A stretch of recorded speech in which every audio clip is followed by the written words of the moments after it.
안녕하십니까. 심신 힐링 컨설턴트 이휘재입니다. 오늘은 인생 2막의 재구성 11번째 이야기 레시페라는 내용으로 말씀을 드릴 건데요. 간단하게 말씀드리면 일종의 대응 전략입니다. 은퇴를 맞이해서 또 퇴직을 맞이해서 어떻게 대응 전략을 세우느냐가 중요한데, 그 대응 전략의 키워드를 뽑아서 레시페로 만들어 놓은 한 학자의 얘기를 시작할까 합니다. 은퇴의 심리학이란 책을 쓴 데릭 멜런이라는 영국의 임상심리학자가 쓴 책입니다. 그분은 영국의 국민건강보험의 임상심리학자로 근무하시면서 자신의 경험을 바탕으로 이 책을 발간하신 분입니다. 이분은 은퇴를 하나의 발달 과정의 단계로서 이해를 하십니다. 우리가 어린아이, 유아기, 성인기, 노년기 이렇게 생애 발달별로 주기별로 이렇게 발달이나 이런 단계를 정해 놓으신 분들인데, 이분은 그 발달 과정의 하나가 은퇴라고 생각을 하고 계십니다. 그래서 매 발달 과정에서 우리가 수행해야 할 과업을 잘 수행을 하게 되면 우리의 삶은 그만큼 풍요로워질 수 있다는 것이죠. 그래서 이분에게 은퇴는 하나의 변화의 과정이고 발달의 한 과정이면서, 동시에 이 과정에 주어진 과업을 잘 수행을 하게 되면 우리에게 삶이 풍요로워지고 우리가 변화할 수 있는 마지막 기회가 될 수 있다, 이렇게 말씀하시는 분입니다. 고대 그리스의 철학자인 에픽테투스는 이런 얘기를 하셨습니다. 우리를 당황하게 하는 것은 사건에 대한 관점이지 사건 자체는 아니다라고 얘기를 하셨습니다.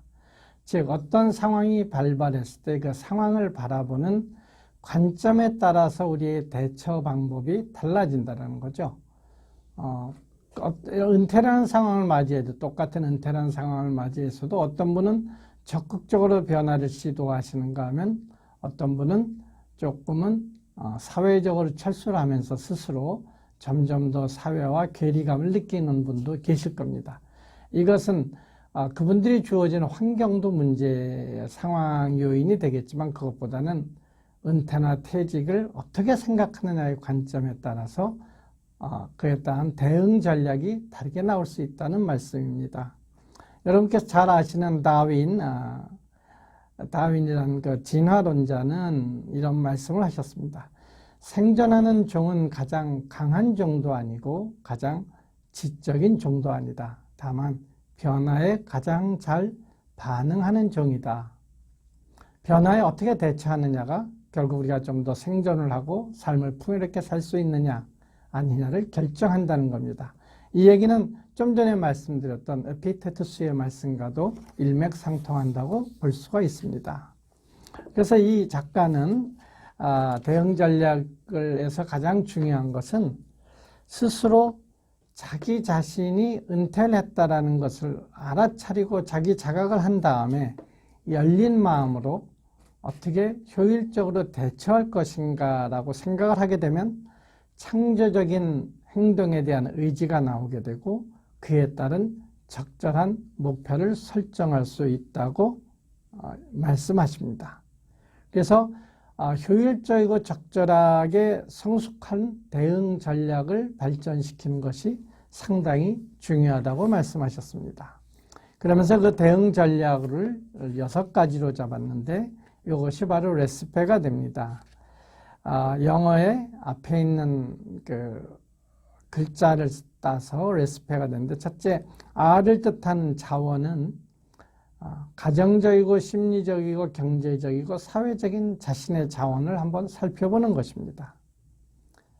그 다음에 운동을 뜻하는 exercise의 E는 우리가 대응 전략의 일환으로서 규칙적인 활동을 하고 운동을 하고 취미 생활을 하면서 대응 전략을 잘 발달시킬 수 있는 것이고, 그 다음에 대응 전략으로서는 C의 코핑이라는 게 대응 전략으로서 예를 들어서 지난번에 제가 말씀드린 노마드 잡, 한 가지 일이 아니라 여러 가지 일을 할 수 있는 거, 또 사회적으로 네트워킹을 잘 만들어 나가는 거, 가족과의 원만한 대화와 화합을 잘 이루는 거, 또 퇴직 후에 조부모 역할을 하는 것도 좋은 대응 전략이 될 수도 있고, 또 반려동물과 관계를 잘 맺는 것도 좋은 대응 전략이 될 수 있다고 말씀하십니다.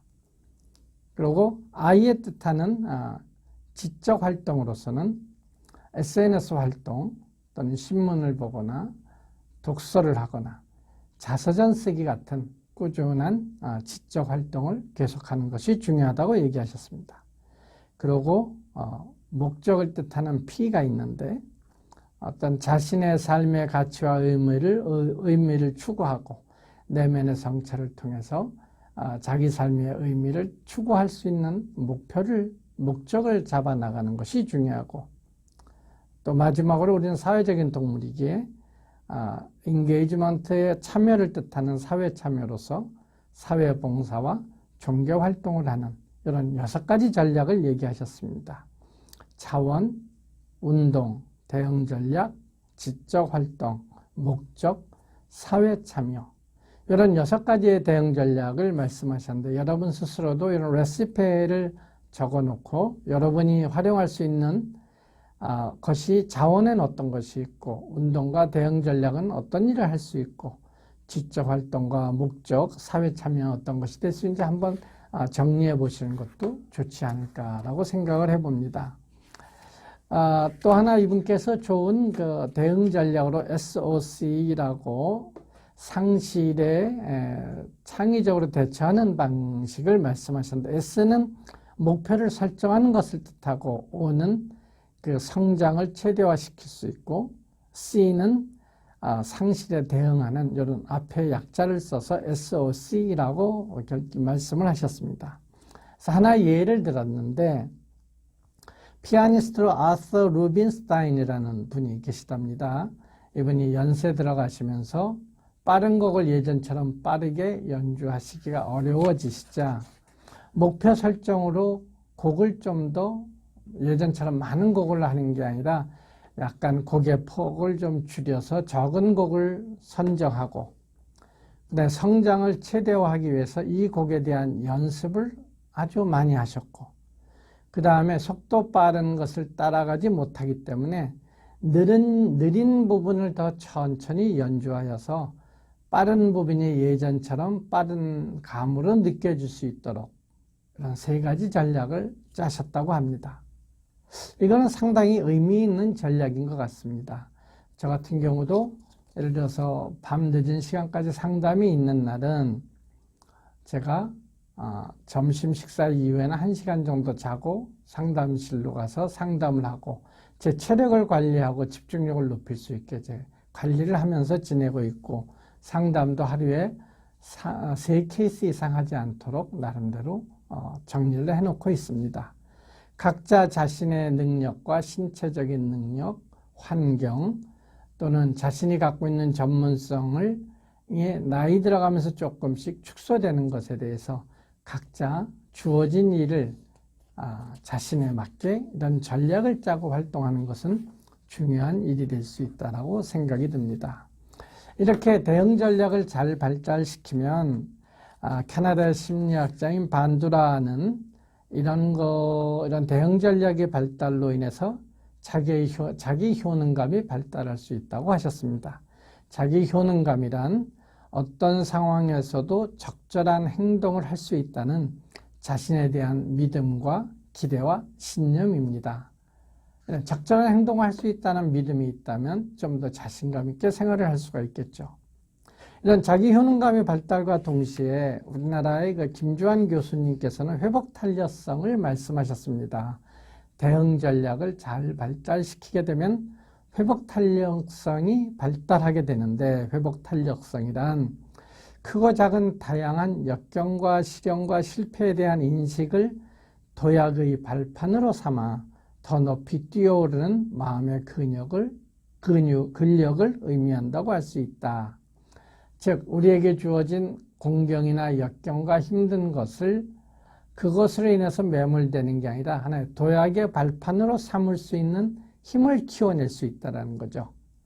대응 전략을 잘 발달시키게 되면 자기 효능감이 발달하고 회복 탄력성이 발달을 하면서 변화에 대처하는 과정에서도 우리는 행복감과 안정감과 편안함과 창조적인 생활을 할 수가 있다는 것입니다. 그래서 우리가 앞으로 좀 더 포커싱해야 할 부분은 우리가 해결되지 못하는 것에 대해서 시간을 허비하지 말고 우리가 성취 가능한 목표를 잡고 거기에서 초점을 맞춰서 우리 자신이 스스로 해낼 수 있다는 자신감, 자기 효능감, 회복 탄력성을 키우는 것이 중요하다는 생각이 듭니다.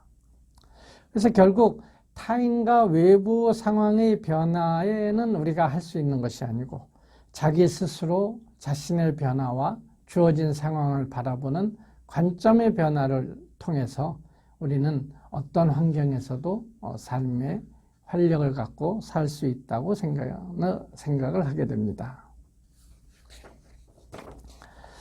이 사진은 제가 봉산이라고 수색 쪽에 있는 산을 걸으면서 찍은 사진인데요.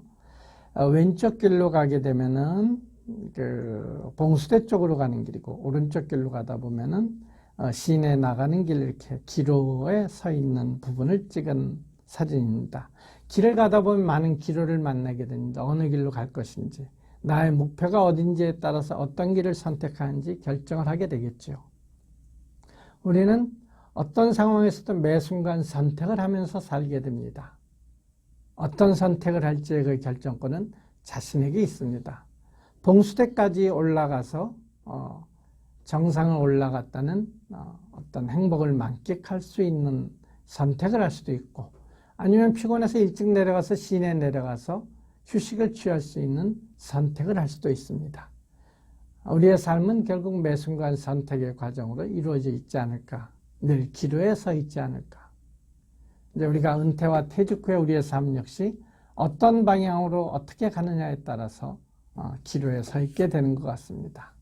제가 오늘 말씀드리고 싶은 얘기는 똑같은 상황에서도 선택을 함에 따라 또 어떤 대응 전략을 함에 따라서 여러분이 행복할 수도 있고 또는 사회적으로 철수돼서 조금 불편하게 사실 수도 있다는 겁니다. 아까 임상심리학자가 말씀하신 레시피의 6가지의 그 조건을 한번 스스로 살펴보시면서 주어진 환경에서 여러분 삶의 선택권을 갖고 주도권을 갖고 선택을 하시면서 행복한 삶을 누리시기를 바랍니다. 네, 오늘 11번째 얘기, 인생 이막의 재구성 11번째 얘기, 레시피에 대한 말씀을 여기서 마치도록 하겠습니다. 그리고 제가 유튜브 하는 내용을 들으시고 혹시 여러분께서 같이 나누고 싶은 말씀이 있으시다면 블로그나 이메일을 통해서 전달해 주시면 이 유튜브를 통해서 같이 나눌 수 있는 기회를 갖도록 하겠습니다.